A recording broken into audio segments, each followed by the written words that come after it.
इस दुनिया में कुछ जगहें ऐसी होती हैं जो सिर्फ लोगों को बंद करने के लिए नहीं बनाई जाती, बल्कि भागने के ख्याल को ही खत्म करने के लिए बनाई जाती हैं। सैन फ्रांसिस्को की खाड़ी के बर्फ जैसे ठंडे पानी के बीच एक ऐसी ही जगह खड़ी थी, एल्काट्राज आइलैंड। एक ऐसी जेल, इतनी अलग थलग, इतनी बेरहम कि खुद समुद्र भी सजा का हिस्सा बन गया था। उसे द रॉक कहा जाता था और दशकों तक इसने अमेरिका के सबसे खतरनाक अपराधियों को कैद करके रखा, एल कपोन जैसे लोग और जॉर्ज मशीन गन कैली। लेकिन ये उनकी कहानी नहीं है, ये कहानी है 3 लोगों की जिन्होंने दुनिया की सबसे सुरक्षित जेल को देखा और तय किया कि ये काफी नहीं है। ये कहानी धीरे धीरे शुरू होती है, हिंसा से नहीं, अराजकता से नहीं, बल्कि धैर्य से। फ्रैंक मॉरिस ऐसा आदमी नहीं था जिस पर किसी का ध्यान जाए। शांत, बुद्धिमान, वो कैदी जो नियमों का पालन करता था, बस उतना ही जितना जरूरी है। लेकिन उस खामोशी के पीछे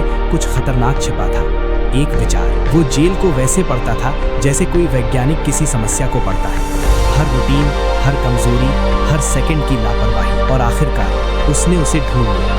दीवारें वो मोटी कंक्रीट वाली नहीं जैसा आप सोचते हैं, बल्कि वेंटिलेशन ग्रिल जो उनके सेल के सिंक के नीचे छुपी हुई थी। पुरानी, घिसी पिटी, कमजोर, बस इतनी की शुरुआत हो सकी। महीनों तक फ्रैंक और उसके साथ जॉन एंगलिन और क्लेरेंस एंगलिन धीरे धीरे अपना रास्ता बनाते रहे, उन औजारों से नहीं जिनकी आप कल्पना करते हैं, बल्कि चम्मचों से, चुराए गए, तेज किए गए, छुपाए गए। हर रात जब गार्ड बस कुछ ही कदम दूर होते थे, वो कंक्रीट को तोड़ते रहे, धीरे, दर्द के साथ, खामोशी में।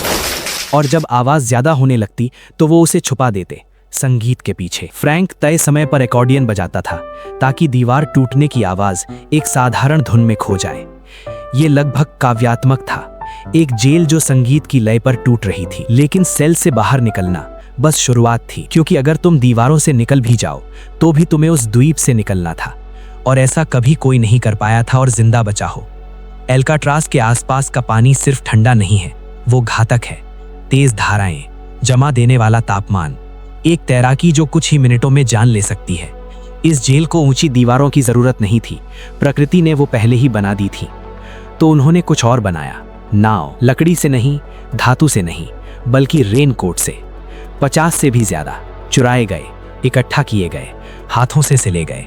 एक कमजोर लेकिन जरूरी सहारा, टुकड़ों से बनी हुई एक जिंदगी की उम्मीद। और फिर वो रात आई, 11 जून 1962। जेल शांत हो गई, लाइट्स बंद, गार्ड्स अपनी ड्यूटी पर।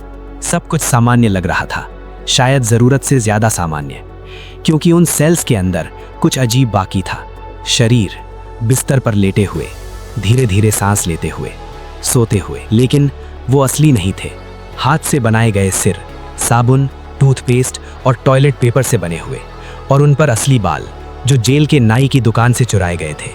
अंधेरे में वो बिल्कुल असली लगते थे, इतने असली कि सबको धोखा दे सके। जब पूरी जेल सो रही थी, फ्रैंक और एंगलिन भाई उन छेदों से बाहर निकले जिन्हें बनाने में उन्होंने महीनों लगा दिए थे। तंग सर्विस कॉरिडोर से रेंगते हुए वे छत तक पहुंच गए। शायद पहली बार वे बाहर थे। हवा, ठंड, सन्नाटा, आजादी बस कुछ कदम दूर, या फिर मौत। वे नीचे उतरे, अपनी नाव को फुलाया और गायब हो गए रात के अंधेरे में। सुबह तक सारा भ्रम टूट चुका था। गार्ड्स ने सिर देखे, खाली सेल्स, टूटे हुए वेंट्स, और बस उसी पल एल्काट्राज टूट चुकी थी। लेकिन असली सवाल आज भी बाकी है, क्या वे बच गए थे या समुद्र ने उन्हें निगल लिया? FBI ने केस बंद कर दिया, कहा वे डूब गए हैं, लेकिन कभी कोई शव नहीं मिला।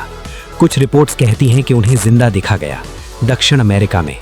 एक पत्र सालों बाद आया जिसमें दावा किया गया, मैं फ्रैंक मॉरिस हूं और मैं जिंदा हूं। सच क्या है कोई नहीं जानता, लेकिन एक बात तय है, उस रात 3 आदमी एक ऐसी जगह से निकल गए जहां से निकलना नामुमकिन माना जाता था।